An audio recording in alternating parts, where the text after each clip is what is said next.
SoFloRadio.com, and SoFloTelevision.com.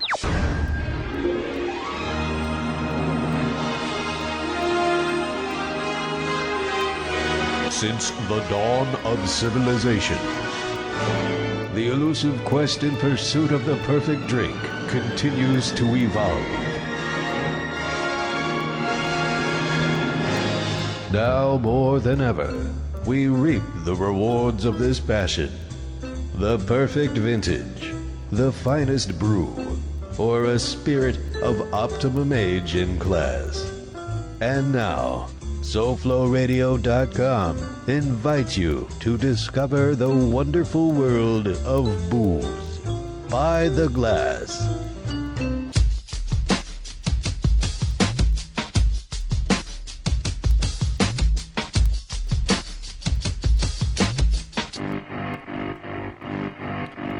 Hello, everybody, and welcome to By the Glass. I'm your host, Brett Hubbard, and I'm welcoming you to explore just another wonderful episode of great beer, education, and entertainment like we come to you every Thursday at 6 on SoFlo Radio and ByTheGlassShow.com. Woohoo! Of course, I'm joined by Rob from Daily Beer Review. Yeah, Rob. Love having him in the studio to check out some great beers we got. I've been bad on the board. Yes, I have been. Gentleman Jack sitting in on my far side, having a good time here tonight. We're checking out St. Arnold Brewing. Yes, Mr. Brock Wagner is going to be calling in about 6:15. Great guy. He's probably the 45th largest craft brewery in the United States. What are some of your feelings on St. Arnold Brewing? Well, I think it's pretty cool they're coming to Florida. I mean, they're only in a couple states, and we're the next one to happen. Yeah, it's definitely a good thing. Now, you told me these guys might be like the Fat Tire of Texas. I don't know. I think so. They have a pretty good reputation. They have some like staples that we're going to try tonight, and they have some like more geek beer kind of yeah, things some too. geek beers we're going to ask him about when Brock calls in. Great guy from what I've heard, what I've read, and really definitely happy he's taking the time to call into the show. I know he's a busy man.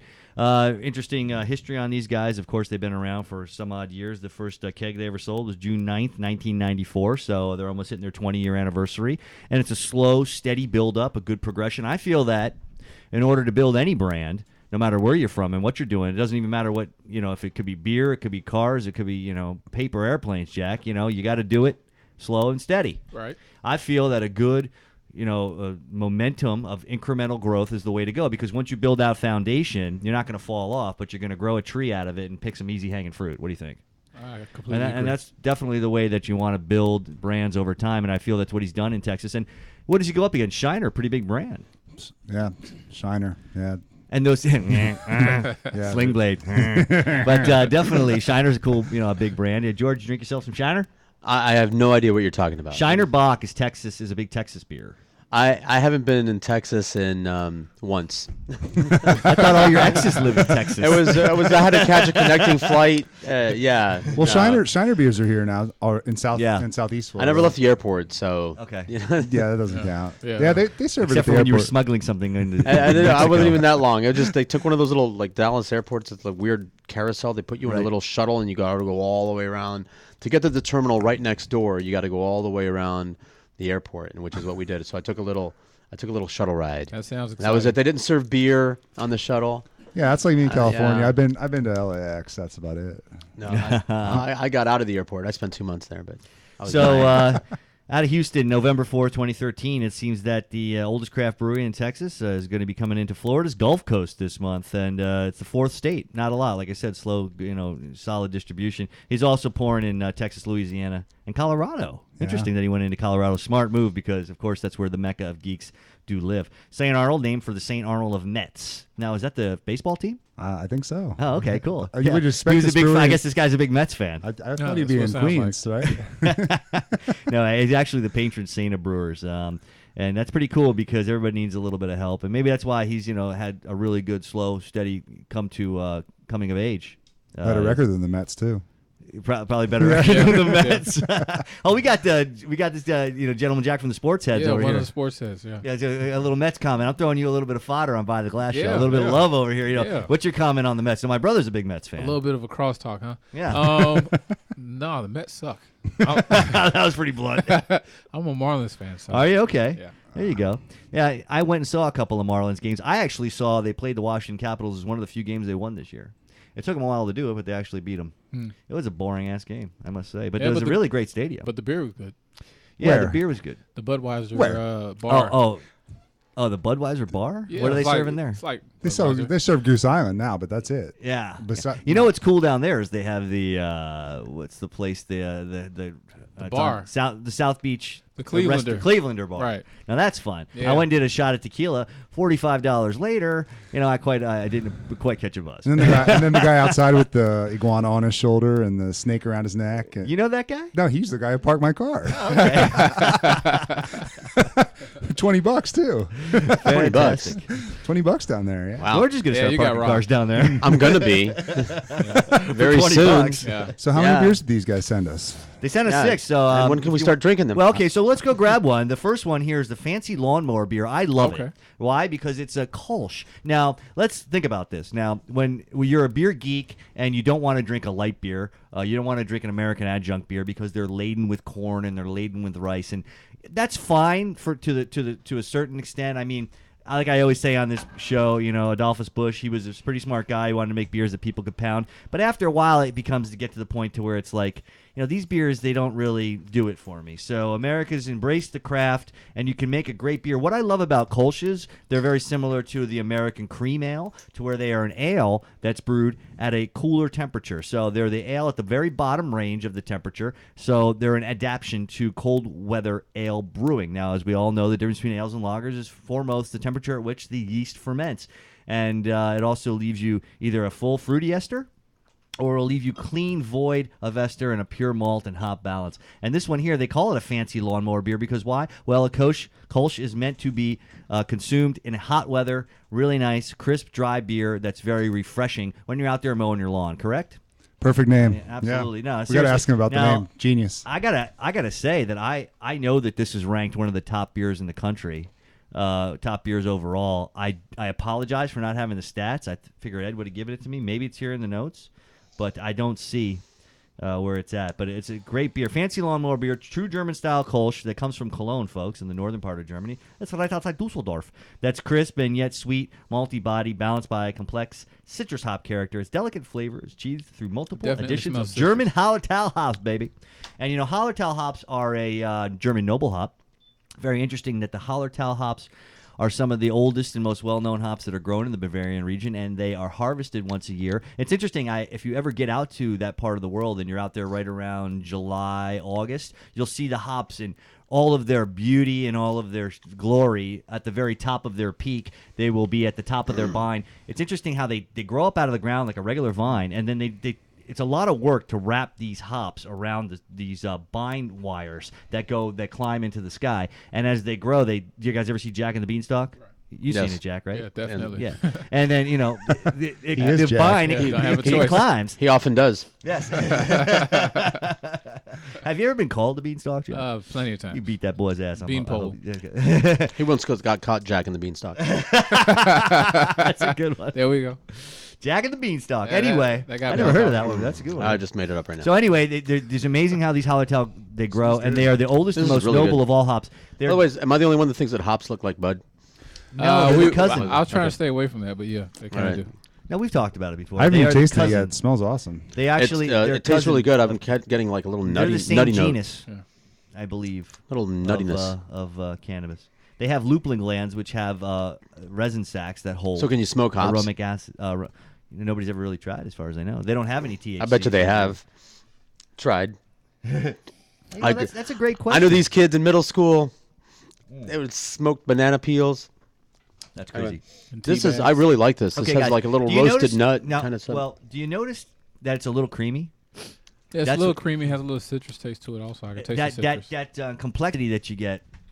They call it cream ale when they make these in America generally. Kolsch and cream ale are different, but that would be due to the malt bill. Probably an American cream ale would have a little bit of possibly some corn in it or a gelatinized mash of some sort. This one probably is a straight Pilsner malt or a two-row pale because it's an American craft beer. Preach But, on, Cicerone guy. But I do believe that this one has a nice creamy No, it's body very. to it. Oh, great. You And know, it's the body's wonderful. good. And the fact of the matter is, it's crisp in the finish. What I love about this beer is extremely balanced. What do you think? Yeah, Really, you definitely. get the wonderful grain that's coming through, but then all of a sudden, boom. Hops don't necessarily have to be bitter enough to be audible. To be like right there in your face. They can be just bitter enough so that the sweetness stops and that the dryness comes through. and it leaves you to want another sip. They don't necessarily have to be anything more than that. It's really all about how much you want to get in. I bet this one's perfected to the hilt. I mean, this is a phenomenal beer. Yeah, it is. I could drink this all day. A lot of delicate flavor. It And hold says that multiple bottle. hop additions. So let's look at it. Let's take a look. I mean, gorgeous, glorious, and golden, right? Oh, there's 3 G's, baby. The 3 G's. Gorgeous, glorious, and golden. Wonderful head that definitely stays on it. And nice little bubbles. Tiny bubbles. Tiny bubbles. Yeah, right? You see the tiny bubbles? And that's just great yeast propagation, wonderful fermentation properties in this beer. Phenomenal. And then right off the nose, is it spicy and earthy and herbal to you? Yeah. I'm getting a Little roasty, lemon- a little roasty nut, something. Yeah. Well, you might get a pure malt. Think more toast and biscuit Okay. than roasted nut. That sounds good. Toast right? and biscuits like right a now. toasty biscuit note. That's what you would get from like a pale malt, because the fact of the matter is that generally ales can be fruity. You're going to get more stone fruits. You're going to get raisin and apricot. You'll get peach and nectarine from an ale, generally a blonde ale of this nature. But that's when you ferment at a high temperature, 75, 80 degrees. You're going to get those fermentation phenols that are going to come out. With this here, with the Kolsch, being from that northern part of Germany, like we said, cold fermentation really just leaves you that wonderful, clean, just a pale, malty flavors that you're going to get in the form of toast or bread. So it kind of allows it to store. Well, what happens is A little it's bit more. pretty funny because if you think about all the yeasts, and they're all individual little guys, right? And Right. they all swim together. Okay. So yeast that swim together, they join hands, like you ever see like the synchronized swimming. They join hands and they become heavy and they fall to the bottom. Right. So when they fall to the bottom, there's sediment on the bottom. So they don't really give a lot of attributes to the actual overall beer as it's fermenting, as it's lagering. Yeast that doesn't join together, is our ales, and they tend to free float in the beer. As they're free floating in the beer, these ale yeast, they are basically giving the beer different types of flavor characteristics because they're touching it. Right. As opposed to just laying on the bottom.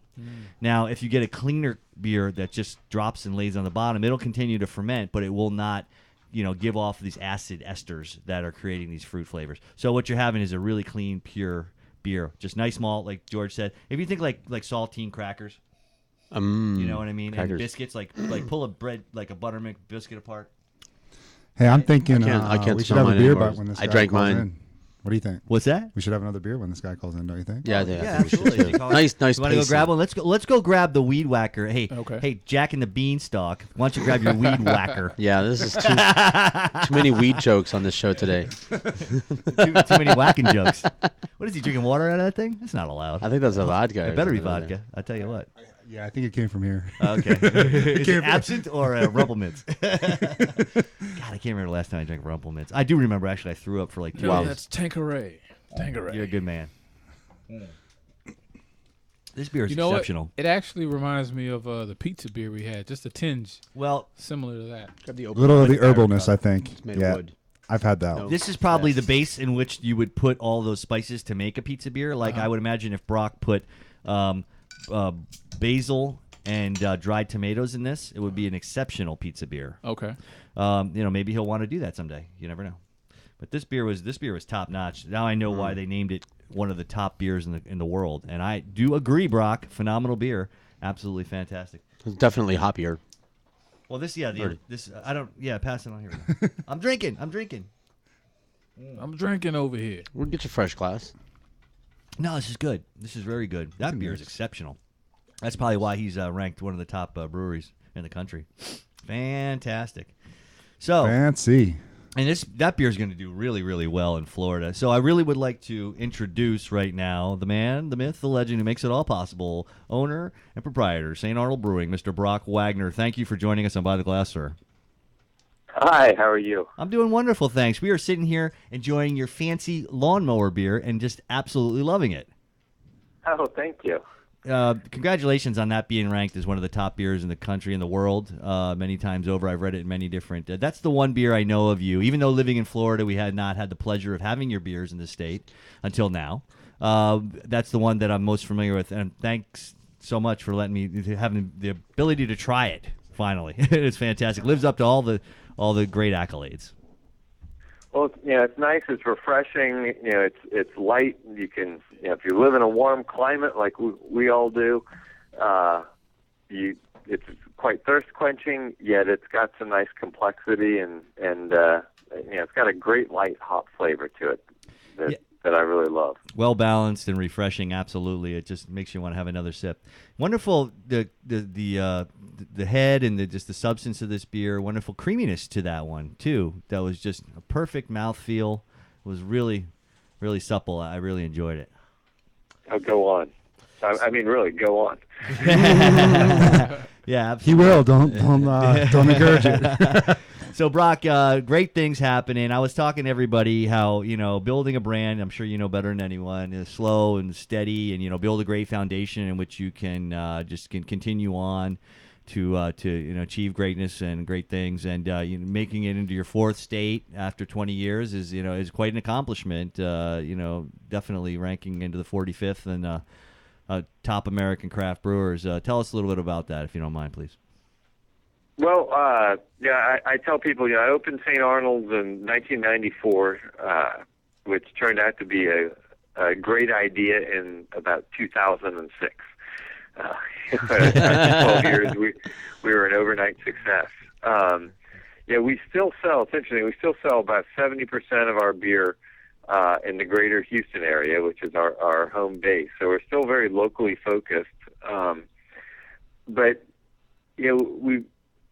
we don't have any great plan to take over the world. In fact, I don't plan on expanding to any states after now that we've added Florida. It just kind of seemed like the one market to us that was most similar to Texas. We're both part of the South, but both states have an identity completely independent of the South. We all live in warm and humid climates, and up until recently, I would say both of our states have been kind of behind the curve when it came to craft beer. Yes. Yet both of our states are also kind of exploding right now when it comes to craft beer. True. Absolutely, and it's no better time to get in than now. And your beers seem, I'll be honest with you, I've never really had the chance to try them. I don't think many people have in Florida, but they're just so perfectly geared for us. And we're moving on now to the Weed Whacker. I don't really have any notes on it, and just off the top of my head, I'm getting wonderful Belgian spices. Right? You Belgian yeast in this one? It has actually a Bavarian Hefeweizen yeast. Oh, okay. I was off on mine. In fact, it is the identical beer to Lawnmower. The exact same recipe. The only difference between Lawnmower and Weed Whacker is instead of the Kolsch yeast that we use in Lawnmower, we switched it up and put Bavarian Hefeweizen yeast. We did a series of beers that we called the Movable Yeast Series, where we took one of our regular beers and just did a limited release of changing nothing but the yeast. And just because we found people talked a lot about malt and hops. They'd even talk about water, but yeast seemed to be the one subject that kept getting left out in discussions. And we feel that it's such an important element to the beer that we want people to understand the flavor impact it could have. So the result was we took a series of our regular beers and switched up the yeast, and we'd give it a kind of a funny name, obviously playing on in this case, on our yard implement series. But Weed Whacker was so popular that we decided to make it a permanent addition. We also just won a medal at the Great American Beer Festival in the German wheat ale category with that beer. Congratulations. Which is a little funny because it doesn't really fit that category because it's only got about 7% wheat in it. But do you think that's why? I mean, now as I'm smelling it, you're telling me. I mean, I definitely get the clove, the chlorophenols and whatnot, or that type of thing. But I really don't get banana as much. Those esters. But there's a definite fruit ester to it, but it didn't come off directly as banana, which isn't a bad thing. But that's why I thought maybe Belgian instead of German. Is that? Do you think? What do you think contributes to that? Well, I think there's a couple things. One, I do think that I think the barley, additional barley as opposed to wheat, gives it a little bit more of a Belgian character that way. But also that yeast is very temperature sensitive. Yeah. And we run the yeast at a relatively cold temperature, which really suppresses the banana, and then it also suppresses the clove to some extent. But the final result, kind of the balance, leans much more toward the clove. So you get a clove emphasis as opposed to the banana. If you think about it and you focus on it, you can get the banana, but it's not anywhere near as strong as you would expect with a German, a South German, Yeah, this one is like, it reminds me of a Belgian Golden Abbey, non-secular, but nice and light and definitely drinkable. More in this, like you said, same vein of the lawnmower. Like, it's great because it's almost like if Kolsch met, a lighter Abbey ale to me. That's what I get out of it, and it's perfect because I'm always looking for something. What's the ABV on this one? It's right under 5%. See, that's perfect because those are usually 6. They're a little higher, and this one being right under 5, it just falls right in that ballpark, man. I mean, you fill the niche with this one, Yeah, and that's what we're after. I mean, to me, it's a great summer thirst-quenching beer. Yet, it's got some real nice flavor to it also. Yeah, absolutely. It's a great beer, really quenching, tons of flavor. I think that's where brewing is going these days. I mean, you tell me. You're the brewmaster. That people like sessionable IPAs. More flavor. You don't really have to get big and major gravity or anything, but you can pack a bunch of flavor in to a lighter beer and create something that's more sessionable. What do you think? Is that kind of? I agree. I mean, it's honestly, a lighter, flavorful beer is more difficult to brew. It's more challenging. Yeah. But if you hang out with a bunch of brewers who've been doing it for a long time, one of the things that you find is we all hang out and we drink Kolsch and Hefeweizen and Pils. We tend to drink the lighter, lower alcohol beers, and we love IPAs and we've got a great double IPA, but people will often say, "Oh man, you must love that. You must just have to drink that every night." It's like, absolutely not. I have those once in a while, and I love the beer, but a 9% double IPA, I have one of those, and I'm done. And to me, one of the great things about beer is you can enjoy it for an evening. I was on a hot buying trip to Germany and the Czech Republic a few weeks ago, and I figured that I had probably, over the course of the afternoon and evening, about 3 liters of beer each day. And yet I felt fine and was good and was up at the crack of dawn the next morning. And it's because they really like those lower alcohol beers that you can really enjoy and have a long time of talking with your friends.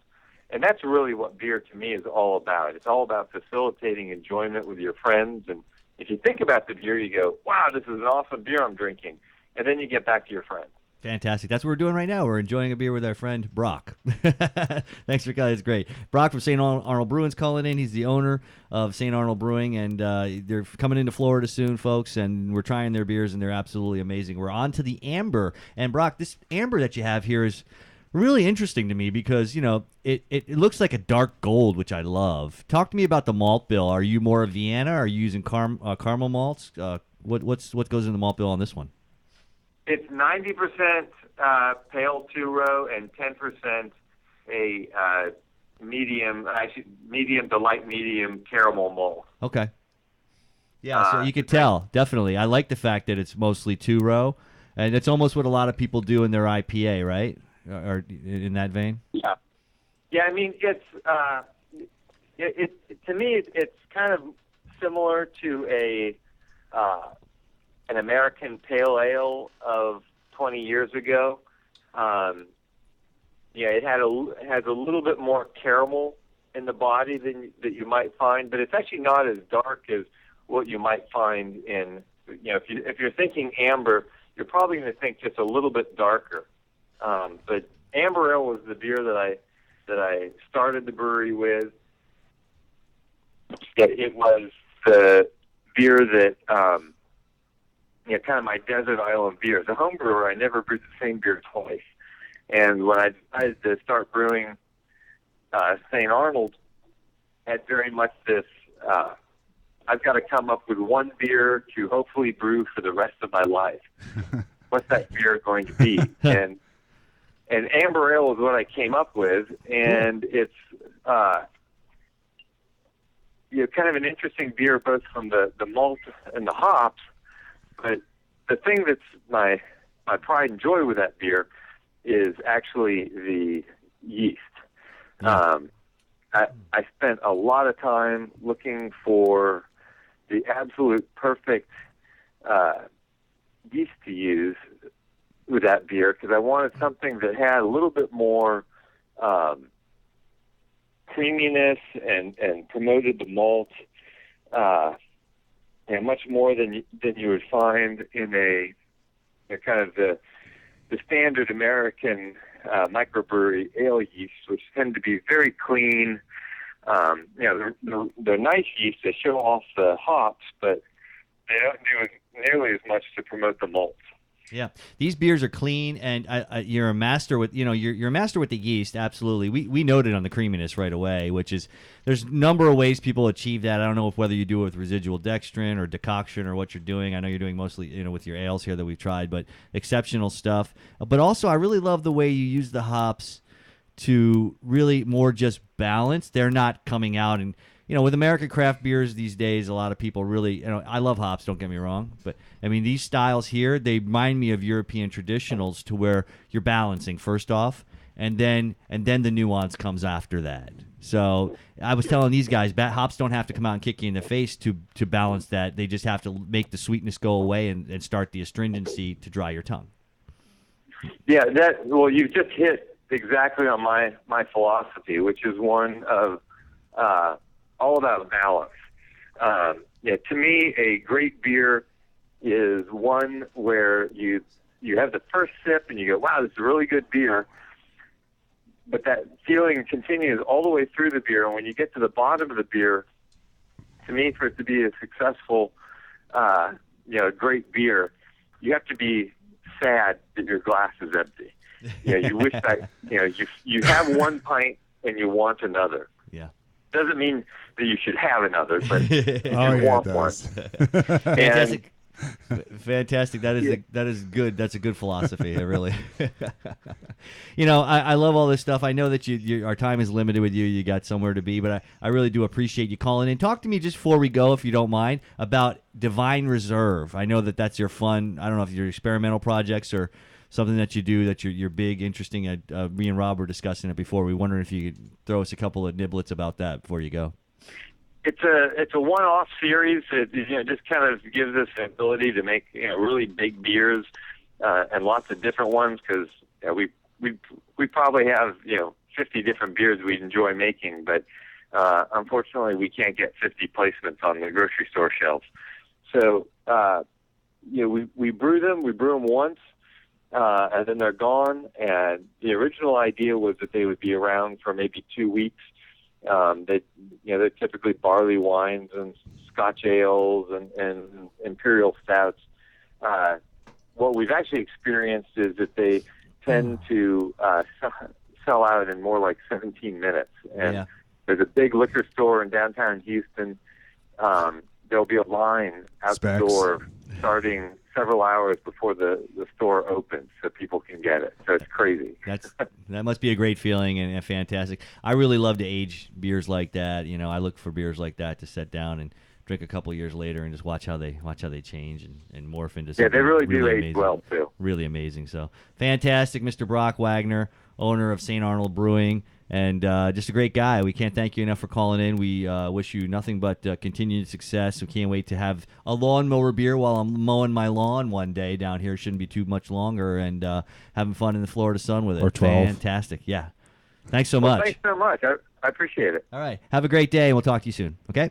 Thanks. Cool. Well, we're going to take a quick break, but when we come back, we're going to enjoy more really great St. Arnold beers. What do we got? Christmas. And we got Alyssa IPA. And the Brown. We got a lot of fun beers because this guy makes a lot of great beers. He's got 50 different beers that he makes. So we got a lot of really great stuff from a really great That means guy. you got 44 more to send us. That's right. Very cool. I can't wait to get some of this Divine Reserve and reserve one. I told you. I I'm told you looking it was forward cool, to it. man. We're going to do all that when we come back on By the Glass Show on SoFloRadio.com. SoFloRadio, a team of professional consultants behind your home or business computer with key information solutions, providing solutions to your internet and computing needs while keeping you on the cutting edge of technology, preventative maintenance and networking support, hardware and custom-built computers. Let Key Information Solutions be your personal tech staff for your home or office with affordable hourly, monthly, or annual rates to fit anyone's budget. Call Key Information Solutions now,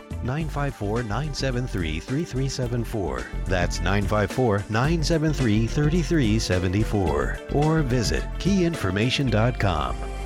When you're ready to actually lose weight safely and steadily while being monitored by a physician, the Weight Loss Clinic of Dr. Kim Jacobson is there for you. The family medicine practice was established by her father in 1956 and continues as a medical practice that now specializes in weight reduction. Dr. Kim Jacobson joined the practice 20 years ago as both a family medicine practitioner and weight loss specialist. The Weight Loss Clinic utilizes a combination of appetite suppression medication and vitamins to produce great results, usually 3 to 4 pounds per week for most patients. Now you can change your lifestyle while still enjoying your own food, just less of it. They offer a choice of 2, 3, or 4-week plans. So whether you just need to lose a few pounds or a lot, the Weight Loss Clinic of Dr. Kim Jacobson can help you. They're located at 5454 Northeast 4th Avenue in Miami, just 2 blocks west of 54th Street and Biscayne Boulevard. Call them at 305-751-0091. They'll be happy to answer any and all of your questions. That's 305-751-0091. Get started on a beautiful new body today with Dr. Kim Jacobson and the Weight Loss Clinic.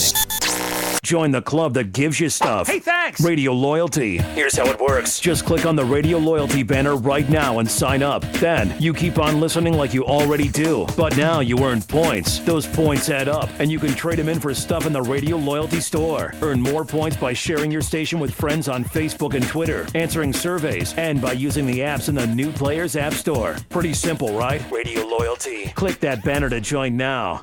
This is John Etch in the Sports Heads. Well, somebody told Wesley Snipes that it was unconstitutional to pay taxes. Oh my God. That, they can't charge taxes. It's not in the Constitution. So he's like, hey man, it's not in the Constitution. Yeah, but it's a law. So now you're going to jail. Thank you for admitting it, by the way. Put yourself in these guys' shoes. You get a check for $3 million. Mm-hmm. Are you going to claim taxes on them? Yeah, I am. You know what? Tuesday 7 to 9, Thursday 8 to 10. John Edge and the Sports Heads. On SoFloRadio.com. And now we return you to By the Glass.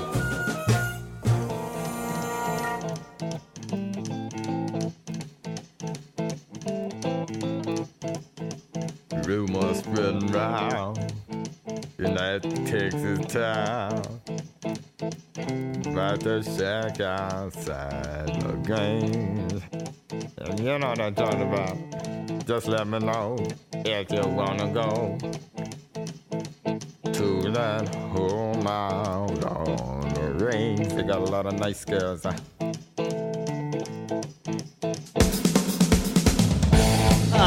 Welcome back to By the Glass, baby. We're having a wonderful time here tonight. We're talking about St. Arnold Brewing. Brock Wagner just called in. What a great guy. Yeah, Jeez, no that's doubt. cool, man. Absolutely. He's a good dude, and I wish him nothing but the best. His beers are phenomenal. And I love when people say, Brett, you hit that one right on the head. Because, I feel like I'm connecting with their beers. Yeah. And I get to talk to the people who made them, folks. This is By the Glass Show. This is a show about beverage culture. What we do is we bring in the people who make the stuff, the people who own the distilleries. Hallelujah. Okay? That's right. We're not just sitting here pontificating. We're letting the people that own it tell you about it. I mean, where do you get more down to the facts? You go to a tasting in a store. Yeah, you can taste the beer and talk to some guy who sells it, blah, blah, blah, blah. I'll bring the guy who made it for you to listen to it. We're as inside as you can get without surgical equipment. Exactly. I just made that. Or something illegal. I might sound a little bit like a pompous ass, but that's my job because I'm the host of the show. But other than other than that, though, I'm really proud of the fact that we can bring this to you, and that we have the inside line. Me and Ed, it's actually Ed. Brett taught me to smell beer. I just sit here and look bad, but Ed, he's the one who gets all these really great connections. This was pretty dark. Ed's my favorite human being in the world. This is the brown ale, right? Yeah, mine too. Oh, fantastic. No, but really got to thank Brock, though, for being just a cool dude. And he knows how to interview, too. It's like he stops after saying something interesting and lets me ask him another question. Yeah, he's done that so he before. Can continue to sound interesting. Yeah. And I love the fact that he's really excited about his beers and that they're coming to Florida. So, and folks, you should be really excited because that lawnmower beer is ridiculous. Yeah, that was the best one so far. That beer is ridiculous. You could sit there and drink that all day long. George, how many of those could you have? 20. 20. Easy 20, right? Over the course of a day. Yeah. Yeah, it was funny when he's like, you should stop, but you don't want to stop. But then I was going to say, George doesn't want to stop. Don't make me stop. I don't want to. I don't know what to do. Fantastic. We're moving right on here, folks. And the amber was great because the pale and then just a skosh of some caramel. It really gives you that really wonderful, like you said, pale ale or a light IPA body color, which is what the fruit. The fruitiness of it would be if they didn't, add all those really big hop additions, which of course we love. But it's kind of like if you took a Sierra Nevada Pale Ale and removed all the whole cone hops. That's kind of how it would taste. It was I don't know. wonderful ale. That's a a beer I like. It was a fantastic beer. They're all great beers. Yeah. I mean, that one's fantastic. So we're moving on, folks. What are we drinking right now, Rob? We're drinking the brown ale. All right, Nice. The brown ale, Georgie boy. Yes, I do. Right up my alley. What the difference between this is that it looks to me like these are some I don't know, but off the top of my head, I don't think this is like all chocolate and caramel malts. No, you won't. This taste is that, so These are very clean, nice and tasty and Yeah. mellow. Nope, not a Okay, hint so of bitterness. you know what I get? I get this is biscuit note. That's what they say about a really toasty biscuit note.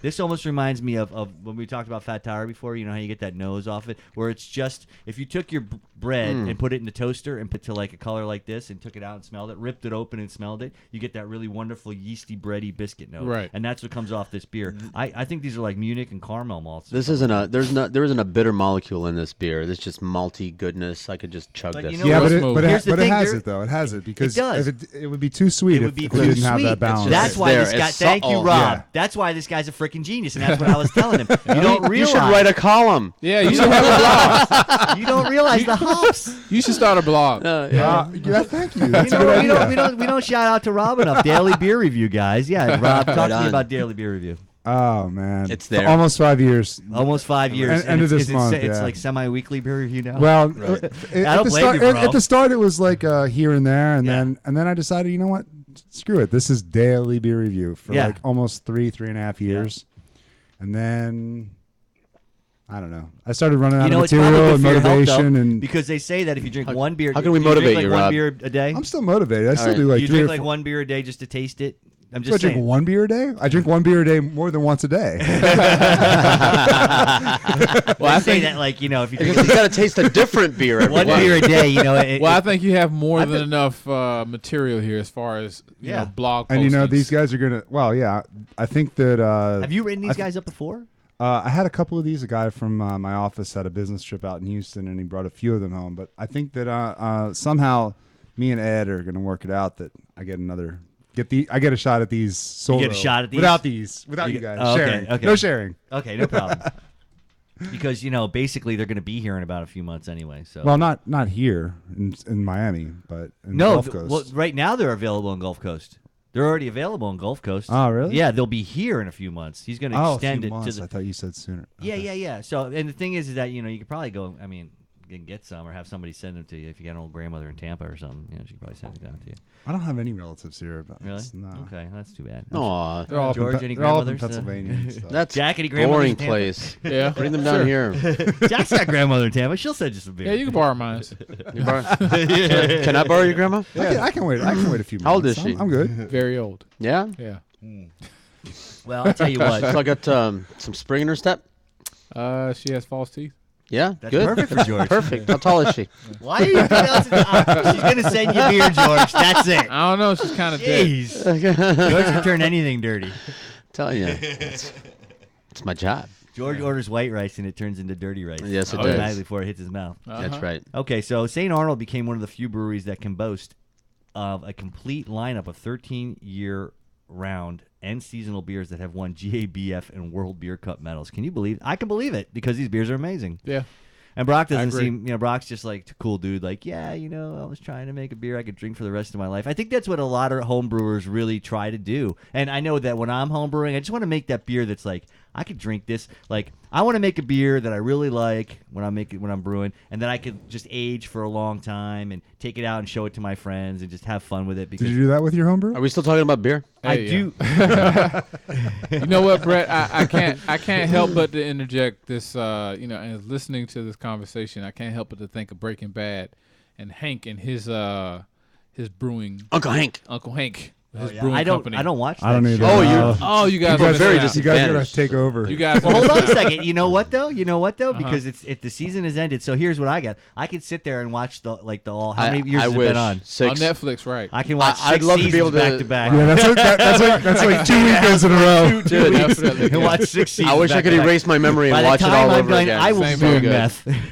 Same here. I'm done watching that show. Yeah, but there is definitely one of the characters. He's trying to start would you say a brewing company or his own He's brewing. He's home brewing. He's home brewing. Doing his little thing, and it's similar. I'm listening to you, and I'm taking myself there. Brett is good. Brett's beers are good. And I'm not just saying that because he pays me. They're really good.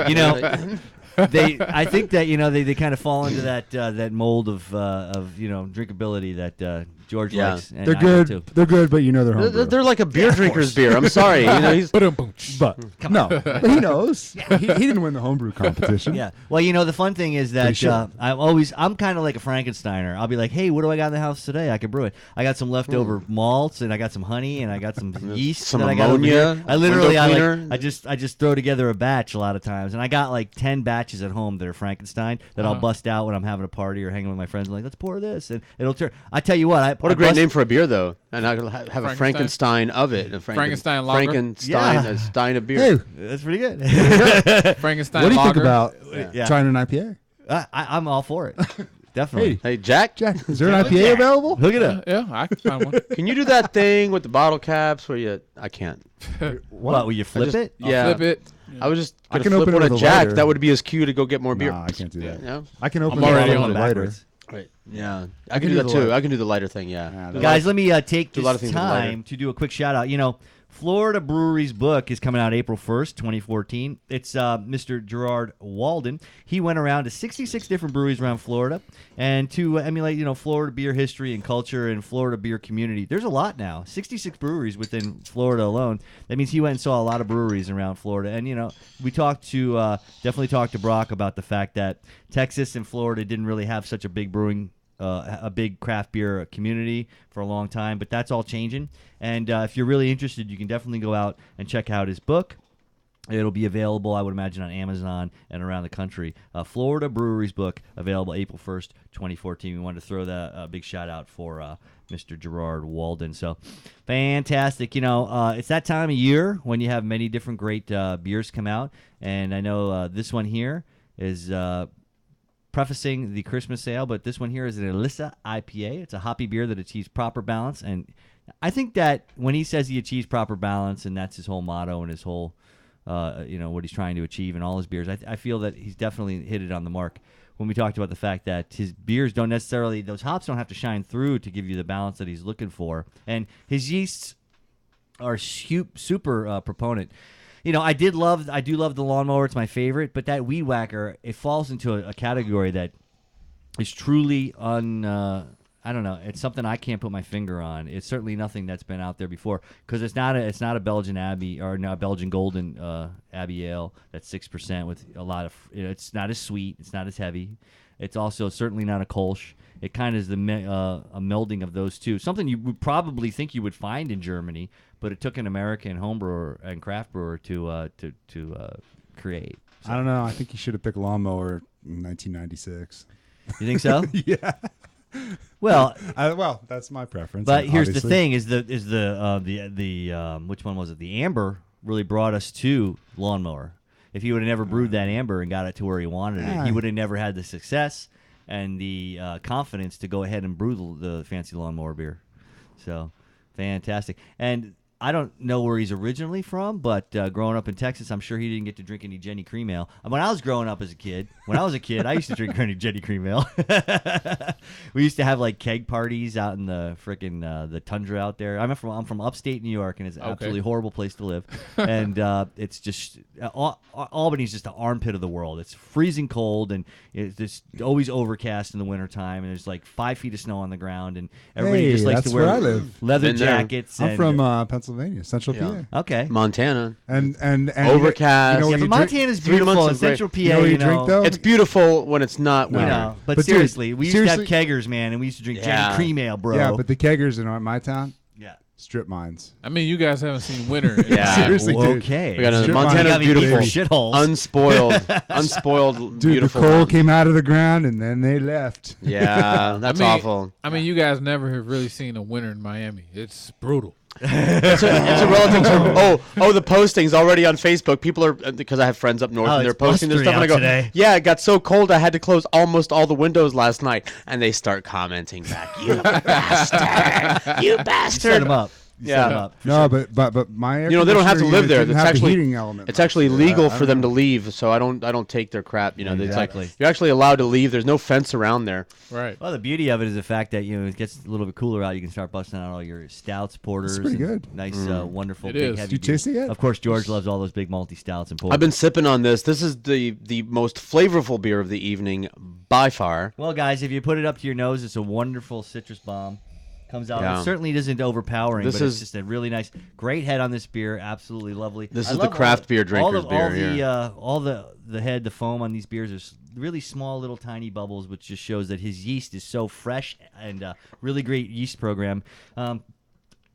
What Brock said was that people talk about malt and hops and water so much, and it's true, but people don't talk about their yeast propagation program. I don't know if you guys know. Have you ever been to a brewery or seen one of those big silos with the cone-shaped bottoms? Have you ever seen that? Yes, I have. When they do is they actually can open up a certain valve and just let the first amount of what's in that cone drip out and or come out. It's actually, that's all the yeast that has settled to the bottom for the most part, and they just take that and they skim off a lot of the impurities and they just use it to propagate new yeasts, and those yeasts will be reused to make new beers. And the thing is that you have to, of course, keep them fresh, keep them live, and keep them growing. And a good yeast program is going to make you a successful brewer. Yeah. And this guy here, he's got unbelievable yeast. Some breweries you can even tell like the brewery because you can the yeast. Brooklyn right off the bat. Yeah. And Lagunitas is another one. Lagunitas right off the bat. Absolutely. I mean, fantastic yeast. So I had unbelievable yeast once. Yeah. Told me to put yogurt on it. It's a true story. I had yeast before. Wasn't a great experience though. No, but I should have thought to brew some beer with it. Do you guys have to dirty up my show every time? Can't help it. Thank God. That's why I have it. Anyway, so this beer is amazing. Interestingly enough, I get that really subdued. The malt still comes through, and then right around do you get it on the sides of your tongues? Do you get that hops? Yeah. It doesn't come through. It comes through on the very side of my tongue. It's kind of like fighting. I mean, I can't believe he's found that really perfect balance between malt and hop bitterness. There's just like a fight going on. What do you think? Yeah, it definitely is. It definitely is. It's creeping up the side of my tongue. Yeah, it's so much creeping up on the side of my tongue. I'm slurring my words a little bit, but it's working. It's kind of strange. It's like an astringency that you want from the hops to cut through this really lovely malt bill. I see a really lovely golden kind of copper color that's coming through here. Lovely head. The aromatics on this thing just pop. There's definitely a little bit of grapefruit, but I get some pine, and it's also an herbaceousness too. So obviously he's using an alpha acid or a bittering hop that he's isomerized in the boil. That's very nice and herbal. And then he's also thrown in some late additions of some wonderful whole cone flowers that give you a really nice, beautiful bouquet on the nose. So it's a really nice balance of the two. And but the malt still comes through. These beers are extremely well balanced. They're dynamic. They have a lot of great flavors. And the thing, like we talked about with Brock, is that these beers tend to be very, very flavorful but extremely drinkable. George? It is extremely drinkable and very, very smooth. Except the guy who doesn't like IPAs. George doesn't even doesn't even cry like a little girl anymore when he's drinking an IPA. You've really broadened my horizons, I got to say, Brett, and with regards to beer also. I can sip on this. This is good. I mean, it's an acquired taste. I don't think I could chug it, but I could definitely drink this beer. And I'm not a huge IPA fan. I mean, I like them, of course. I love all beer. I love all beverage. You know what I mean? This one actually has a name, though, Alyssa. Alyssa. I wonder what that's all about. Well, I'm about to tell you. Let's call him I'm back. about to tell you. Look. Okay. Tell me. 1877 Alyssa, Texas tall ship. Okay, There. it's a It's a ship. boat. A ship. All right. Not the same Ship. What? You landlubber. A ship. thing. Ship. Oh. It's a hoppy beer that achieves proper balance with a malty body despite huge hop additions in the kettle. Oh, and give it a wonderful bitterness. Alyssa IPA is a dry hopped in the fermenter to create the pleasant floral hoppy nose. Absolutely. I do get floral. I also get some wonderful citrus. This beer is exquisite. These beers are perfect for the climate in which we live, and I think that Brock really has nailed that. He talked about it, and he's right. Absolutely. You know, it's that time of year, though, folks. The best thing about good IPAs is when it's hot outside, believe it or not, the crispness of the hops tend to be refreshing. And people don't think that. But when it's a hot outside and you drink a beer that's good and hoppy, you think about it. If you do think about the fact that even light beers like Miller and Coors and all that stuff, they're pretty hoppy for the fact that, you know, they're light adjunct beers. They do have a bitterness to them. And Corona can be pretty bitter, and those beers are drank outside. They're skunky, though. Well, they're skunky, but I'm just saying it's not complete sweet. You know what I mean? I prefer Bud to Corona trying every day, man. Do you need another glass? Yeah, sure. Wait, that's the new one, right? Oh, that's me. Okay, that's you. Fantastic. What I love about his beers are none of them are so dark you can't see through them. The clarity is beautiful, and I bet he doesn't filter them or anything. I mean, he might, but I mean, they're just beautiful beers. I know they're unpasteurized. If you just shake them up a little bit, I mean, they really roust up a wonderful head. Unbelievable as far as the overall carbonation and everything. And speaking of Christmas, yeah, what? Christmas. That's what this beer is. This is the Christmas ale. Yeah, well, it's that time of year when we start to get really great seasonal beers. And Thank God we kicked out the pumpkins. I gotta say, I don't know what I like least, usually pumpkin or Christmas beers, because they tend to be so freaking spicy, man. It's like a perfume bomb in your mouth. And if you can create a beer that has all those really wonderful aspects of a good beer, that's, you know, a seasonal beer, because let's face it, Christmas beers are supposed to be winter warmers. They're supposed to be those really wonderful English old ales, and you know, between an English old ale, a strong ale, beers that are aged for about 6 months at the brewery to give them a little bit more of that maltiness to them, and to break down the hops and the alcohol notes that tend to be in them. They're beers that, you know, they're meant to be aged because they're usually about 5 to 6% or a little bit above, so they can sit for a while before you drink them. They're not necessarily supposed to be strong. And those beers were backed off and put into casks, you know, back in the day, so that they could be blended with beers that might be a little sour or beers that might be a little bit young. Because Brad. if you walked into a, Let me tell you a story. Go ahead. All right. Let me curl up here. As Bishop of Metz, St. Arnold spent his life warning of the dangers of drinking water and extolling the virtues of ale. I like them. During his funeral, his pallbearers stopped. Did they stop? They stopped to slake. Kind of the story? It was slake. Yeah. The word was slake. Listen, dude. when I'm thirsty, Slake. I gotta slake that. But we Slake it. Well, that's why I had to pause because I wasn't you. sure what it's like in microtype. Yeah. But regretfully, there was just one mug so of ale to thirsty. share among them. Really?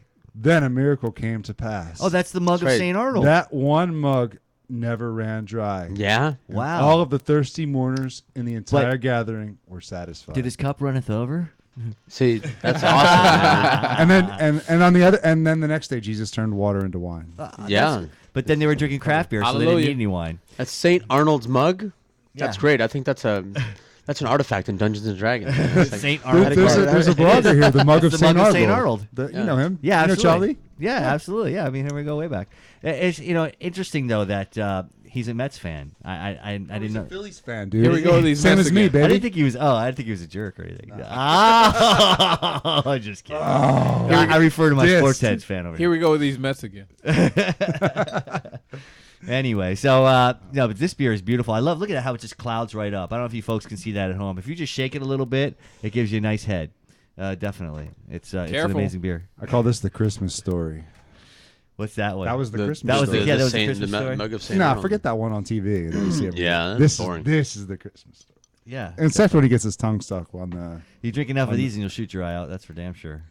But Or get your the tongue beauty stuck on the pole. that happens to me nightly. Go ahead, Jack. I'll leave it alone. Come on, George. Moving along. No, you guys got this one covered. I'm slaking my thirst. Well, folks, we're Little good and spicy drunk. here. You can tell it's the end of the show, and I just like to This say, is delicious. as you enjoy all these wonderful beers, and let me tell you something, they are wonderful. St. Arnold Brewing, fantastic stuff. Brewery out of Texas, coming to Florida very soon. And Brock, what a hell of a guy. We like to do so responsibly. Please do not drink and drive. Do not overconsume. Do not drink under 21. And always, please, if you're pregnant, do not drink. The kid will thank you. 9 months from now, you can have a big, a gagger and a malt liquor. What's a gagger? That's a shot of booze. Is that really? Did you make that up? Yeah. If I look it up on Urban Dictionary, it'll come up. That's what it'll You say. can add it. That's what it'll say. Fantastic. We're very thankful to have great guests, and thank you so much, Ed Roberts, for creating such a wonderful show tonight. More guests like Mr. Brock. And hopefully we'll be having some great shows coming up because we come to you every Thursday at 6 o'clock on SoFlo Radio and BuyTheGlassShow.com. You can go to BuyTheGlassShow.com and check out all the wonderful shows that we've had. What are we going to do for our 3rd anniversary? I don't know. We got to have some big party. Dancing girls. We got to have a party, though. Holly. I'm thinking that we should have a party somewhere. Like, you know what I mean? How about that the would be Ramada good, in yeah. Hollywood? Yeah, That look at might work. Let's take over the tiki bar. We could. Yeah, maybe we could talk to the guy. I'm sure I know somebody who knows him. But that way it would be a big party. We can invite all our friends. What I wanted to do was get everybody who's been on the show, or at least most of them, to come and bring their booze, and then I can charge $5 to get in and drink, and then it could go towards the show. Excellent. Because That let's would be face it, awesome. guys, this is free, fun education every week, and if Yes, you it can help is. us out a little bit, that might work. And it would come down, and what's $5 out of your pocket, and it wouldn't be like you'd be donating because you could drink endless beer, wine, booze, and spirits. I think it's a great idea. I just got to make it work. But I believe in you, Brad. I believe in can you do it. too. I think do that too. Ed, I just ask Ed to do it, and that's how I get it done. There you go. That's how I do everything. But fantastic. No, it's You're really good at that swirling thing. Thank you. I'm a swirly. I'm not. I was I'm good at the drinking Yeah, I'm thing. trying to master it myself. What are you that trying to good. master? What? Yeah, well. He's a masturbator. Yeah, there we go. I have the shirt. Macerator. I'm good at drinking these. I'm good at drinking too. Beanstalk. So is Rob. This is probably one of the best Christmas beers We're I've gonna have ever a drink had. off one of these days, Rob.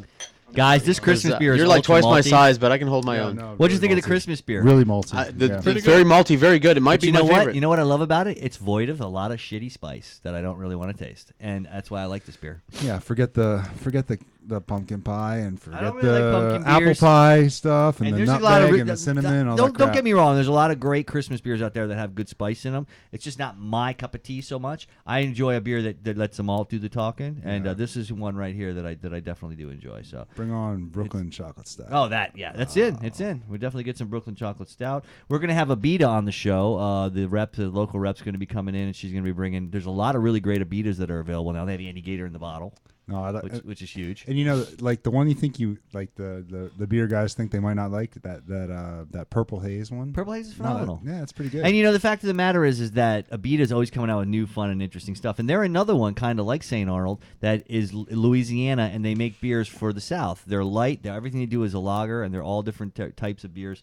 Some big and heavy. They're the ones who make a Helly's Doppelbock. I mean, that Andy Gator. It's almost Salvatore time, right? Where the Lent comes and you can only drink a beer for 40 days. My favorite part of the year. Yeah, is that what you give up for Lent?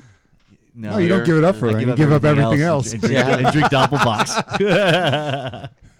Guys, it's been an absolute pleasure to drink Don't beer go with by you. that clock. It's wrong. Really? Yeah, really wrong. Oh, that You got means that I another- have to yap my gums for a little Have bit another longer? minute and a half, and we're out of beer. Isn't there anything else in there, Jack? Water. Yeah. Speaking of jazz, This is the right clock, not that one.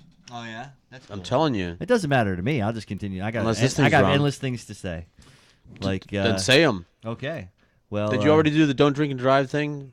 Yeah, we way early. We did that. All right.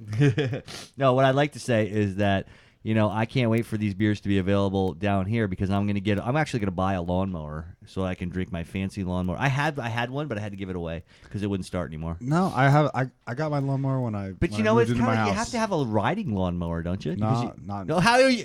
At least the one with the bar that you hold and it mows itself. No, I don't even have that. You got a push mower. This guy's probably got the one with the sickles on it that doesn't even have a freaking motor. It's right. It's mechanical. You got a mechanical motor? No. I don't have a yard. You can have a mechanical motor, but you have to put. It doesn't need. No, it's metal. It doesn't have any gas. And that's what I'm saying. In order to use that one like while you drink your Tom and lawnmower Jerry. beer, you have to have that plastic baseball hat, like the hitting hat that they use on the Mets, Jack. Right. And then with There we the go. with the two cup holders in the I'm sure George has one. You know it. That's like an artifact now, isn't it? No, my like the mug of St. Arnold. 10 years old. Yeah. Absolutely. My lawnmower still runs. 10 years old though. It runs because it sees you coming. Have a great night, everybody. Wonderful. Love you guys. You're listening to SoFloRadio.com.